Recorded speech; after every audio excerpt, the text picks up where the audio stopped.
So, ngayon itinataas ko, Panginoon, ang aking kaibigan na may cancer, na merong sakit siguro sa puso, na may mga terminal cases, Panginoon, na binibigyan na lang sila um, ng taning ng buhay ng kanilang mga doktor dahil wala na magagawa ang siyensya o ang medisina.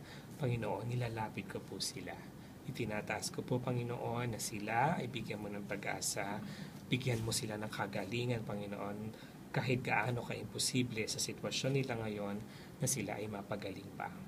Para sa kanila, Panginoon, na wala sigurong perang pampagamot, nawawala na ng pag-asa magpakonsulta, bigyan mo sila ng dahilan, Panginoon, para lumaban muli dahil Ikaw ay Diyos na mabuti at malapit sa mga taong nawawalan ng pag-asa.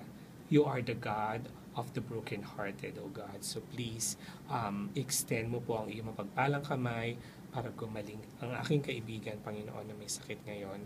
At bigyan mo sila ng pag-asa na lumaban muli, katulong na medisina, katulong ng mga doktor at ng mga gamot, Panginoon. Alam ko na siya bilang aking kaibigan ay gagaling pa at magkakaroon pa ng bagong pag-asa para sa kanya.